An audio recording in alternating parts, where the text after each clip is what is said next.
Bonjour, dans cette nouvelle vidéo consacrée aux nombres complexes, nous allons aujourd'hui étudier les opérations de base sur ces derniers. Et donc nous parlons ici d'addition, de soustraction, de multiplication et de division. L'objectif étant de réussir à effectuer ces opérations sur des nombres complexes dans une forme algébrique. Le premier outil dont nous aurons besoin pour effectuer ces opérations est le complexe conjugué, dont nous aurons particulièrement besoin pour la division. Ce que nous appelons le complexe conjugué d'un nombre complexe, et qu'on écrit z bar, est le même nombre complexe, mais dont la partie imaginaire change de signe.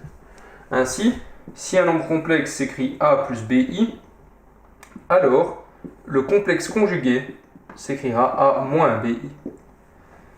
L'avantage de cet objet qu'est le complexe conjugué, c'est d'une part qu'il permet d'effectuer des divisions avec facilité, car il a la propriété que lorsqu'on multiplie un nombre complexe par son conjugué, à l'aide d'une simple identité remarquable, nous arrivons à la conclusion que le produit d'un nombre complexe et son complexe conjugué est égal à la somme des carrés de ces deux parties, ce qui correspond au carré du module du nombre complexe, qui est un nombre réel donc. Ensuite, une autre utilité du complexe conjugué, mais celle-ci apparaîtra dans une prochaine vidéo, c'est le fait que cela permet de faire une recherche facilitée des racines des polynômes lorsque ces polynômes sont à coefficient réel. Ce résultat porte le nom de théorème du complexe conjugué, comme nous le verrons dans la vidéo suivante.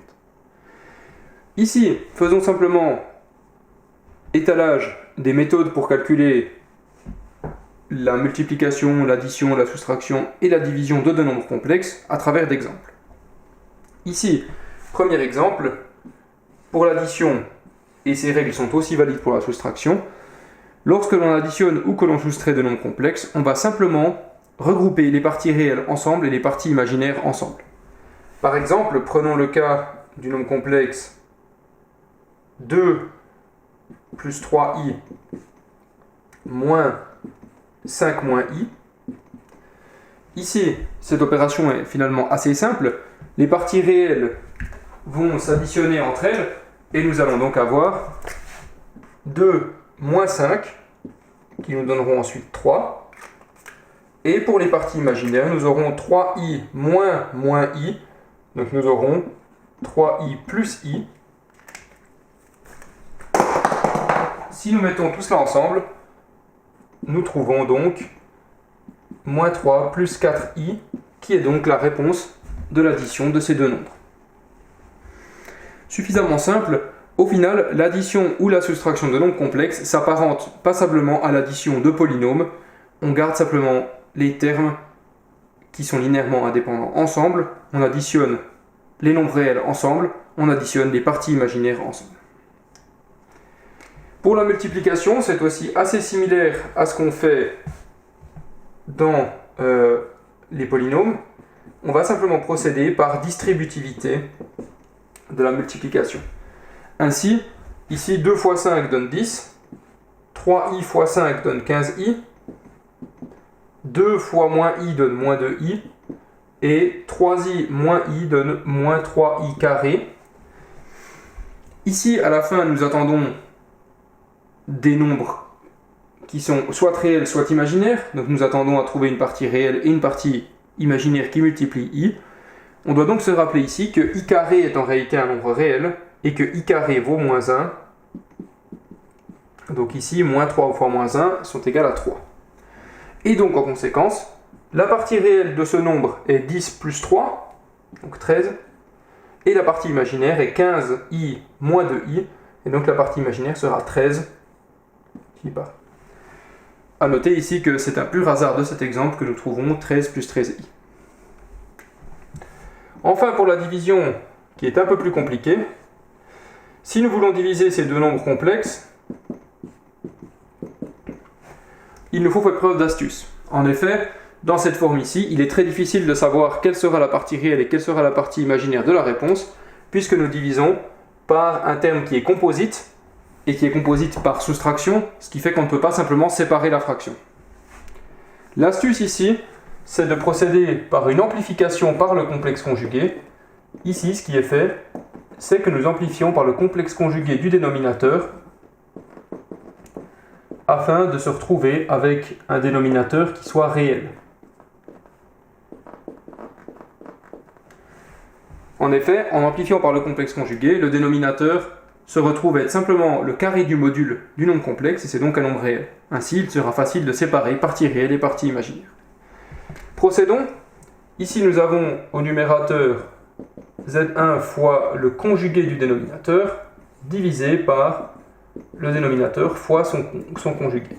Comme nous le savons, un nombre complexe fois son conjugué donne le carré du module, c'est simplement la somme de la partie réelle au carré et de la partie imaginaire au carré.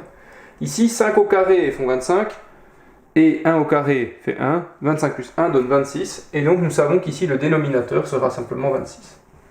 Maintenant, nous devons effectuer la multiplication ici, et par distributivité, nous trouvons quelque chose de similaire à ce que nous trouvons ici en bas, mais avec quelques différences, car maintenant le i ici est positif, nous avons 2i, et plus 3i carré. Ici, les i carrés donnent à nouveau moins 1, donc 3i carrés sont égales à moins 3. Et donc, nous avons 10 moins 3 qui donne 7, puis 15 plus 2 qui donne 17i, qu'on divise par 26. Au final, qu'est-ce qu'on trouve? Eh bien, que la partie réelle de cette division, c'est 7/26e, et donc que la partie réelle de Z1 divisé par Z2, c'est 7/26e. Alors que la partie imaginaire est celle qui multiplie i, et donc nous avons ici, pour la partie imaginaire, nous avons 17/26e. Voilà qui conclut ce petit tutoriel sur les opérations dans C. Essentiellement, ce qu'il faut retenir, c'est que pour ce qui est de l'addition, de la soustraction et de la multiplication, il n'y a pas grande différence avec les nombres réels. La seule différence, c'est que finalement on manipule cela comme des polynômes où il y a des nombres sans variables et des nombres qui contiennent des i, qu'il s'agit de séparer après les opérations, avec l'astuce que les multiplications génèrent des i carrés qu'il faut retransformer en nombres réels. Et enfin, l'introduction du complexe conjugué qui nous permet de faciliter la division pour réussir à extraire la partie réelle et imaginaire du quotient de deux nombres complexes. C'était tout pour ce tutoriel sur les opérations. La prochaine fois, nous parlerons du théorème fondamental de l'algèbre et du théorème du complexe conjugué.